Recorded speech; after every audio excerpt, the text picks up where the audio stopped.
特に私の中で残ったキーワードが韓半島統一という言葉でした。日本人の私に何ができるんだろう。その代わり韓半島統一に対してしっかり政制を立てなさいと言われたような気がしました。祈っていく中でより具体的な内容が与えられました。その内容は韓半島を統一するためにはまず日本を復帰していかなければいけない。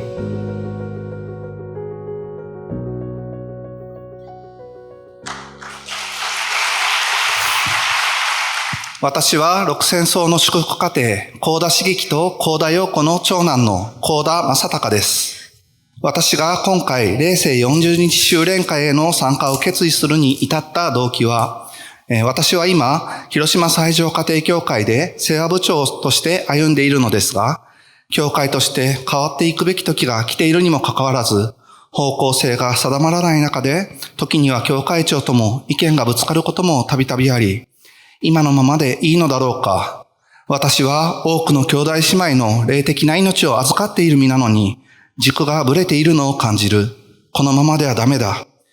この状況を変えていくための場が必要だと感じていました。そんな中で4月の牧会者研修が終わり、帰国された教会長より、霊世40日修練会に出てみないかというお言葉をいただきました。私は家庭を持っているので、家族を40日置いていくことへの葛藤もありましたが、公務について今まで必要な時に必要な環境を用意してくださる天の父母様を感じていましたので、今回も私にとって必要な環境を天の父母様が用意してくださったんだと直感で感じましたので、家族と相談し、この度、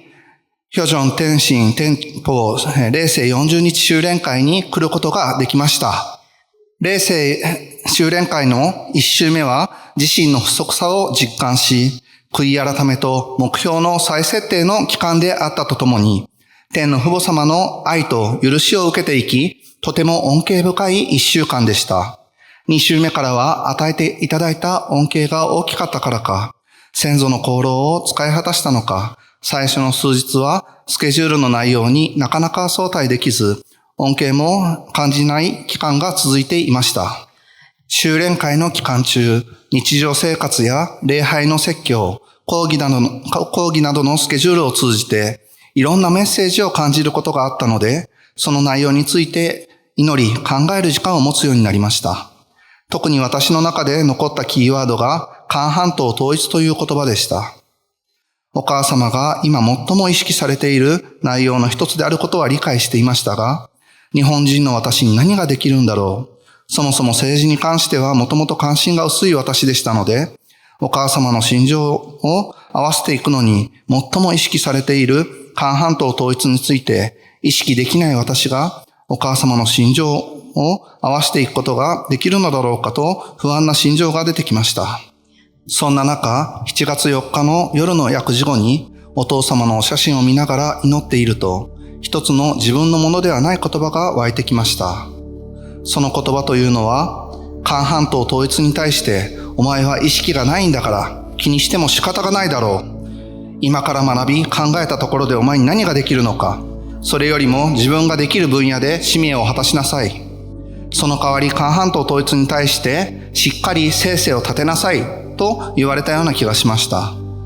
お父様のお写真を見ながら出てきた言葉だったので、お父様からのメッセージかと思いましたが、それでも本当に韓半島統一を私は政制を立てるだけでいいのだろうか。お父様がそんなことをおっしゃられるのだろうかと疑問を感じました。翌日、特別祈祷室での祈祷会がありましたので、本当に私の歩みはそれでいいのでしょうかと祈っていく中で、より具体的な内容が与えられました。その内容は、韓半島を統一するためにはまず日本を復帰していかなければいけない。母国エヴァ国家である日本が家庭連合を迫害して韓半島統一の助けもできずにどうするのか。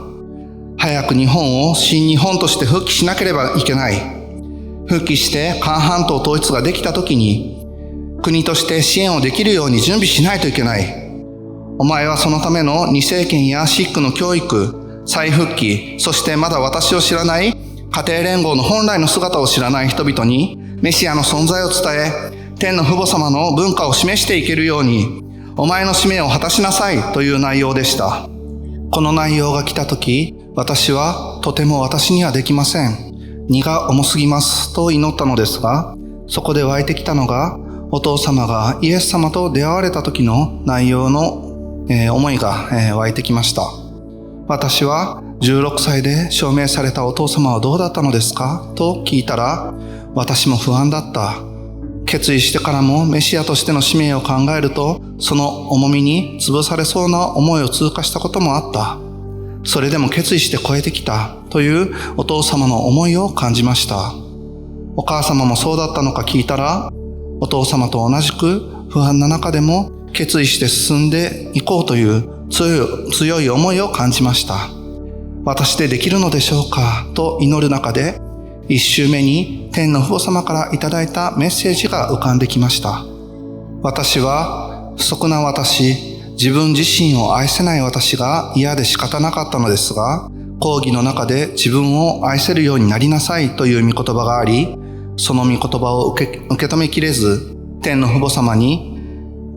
自分を愛せと言われても私は自分が嫌いだとはっきり言いました。すると、私が愛しているだけではダメなのか、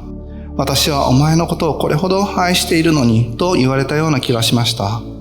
こんな私でも愛してくださるのですかと聞くと、どんなお前でも愛しているという天の父母様の思いが伝わってきたように思いました。また、私は過去に2度天の父母様の元を離れたことがあるのですが、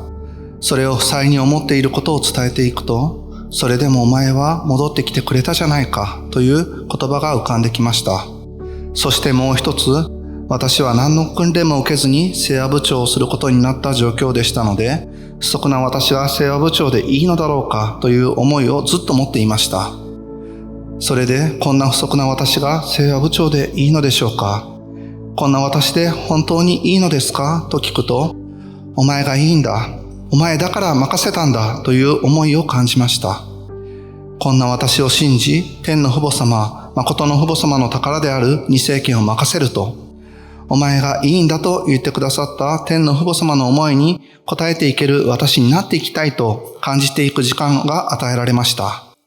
この一周目にいただいたメッセージと、その時感じた思いが湧いてきて、こんな私を信じ、任せると言ってくださった天の父母様の願い、誠の父母様の願いに不足ながらも応えていく私にならなければいけないという思いが少しずつ湧いてきました。こんな私に何ができるのだろうか、と聞いていくと、お父様から必要なことは私が教えるから、お前はそのために必要な生成を立てていきなさいと言われたような気がしました。その後すぐにやるべきこととして、まず個性を完成し、誠の愛の実体になりなさい。そして家庭を理想家庭にしていきなさいという内容が浮かんできました。今まで何度も聞いた御言葉であるがゆえに、誠のご父母様は私たちに必要な御言葉をすでに与えてくださっていて、私自身が御言葉を実践していないだけなんだと感じました。そしてもう一つの内容が浮かんできました。それは、あなた一人にできることは限られているのだから、日本復帰の内容を広く伝え、日本全体で取り組めるようにしなさいという内容のものでした。ですが、私個人で伝えれる範囲は限られているのにどうすればいいんだ。そんなの無理だという思いが湧いてきながら、それでもやらなければと思いながら一日過ごしていきました。そんな私に必要な御言葉を天の父母様が用意してくださいました。7月6日の週末修練会での御言葉で、天心園での生成、特に徹夜生成での生成に不可能はないんだと、お母様がおっしゃられているのになぜ無理だというのか。そして無理だと思うのは自分の中心霊たちがそのように思わせている。自分ができると言えばできるんだ。できないと言いながら過ごしてできるわけがないだろうと言われたのが今の私にすごく当てはまっていて、悔い改めの時間になりました。お父様が必要なことは教えると言ってくださり、お母様が徹夜生成を立てていけば可能はないと言われているのだから、私ができるかどうかではなく、やるかやらないかなんだというように思うことができました。その後の合心共鳴祈祷の時間で、決意の祈祷を捧げる中で、少しずつ決意が固まりつつあるのを感じました。その中で不安と期待と喜びなど、いろんな気持ちが入り混じる思いを感じました。自身の不安の大きさと、天の父母様の期待や喜びの大きさを感じる時間になりました。この感じていた不安も、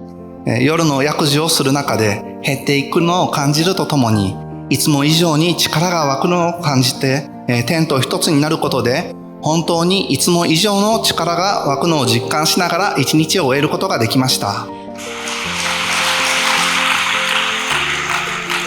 そして、その使命を与えられて数日、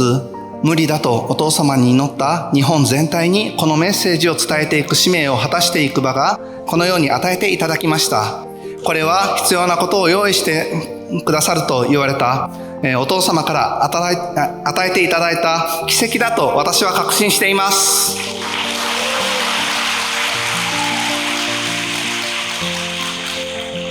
これからの残りの期間、天の父母様の心情を伝えていける私になれるように、今以上にお母様の心情と一つになれるように、精神を立てて頑張っていきます。ありがとうございました。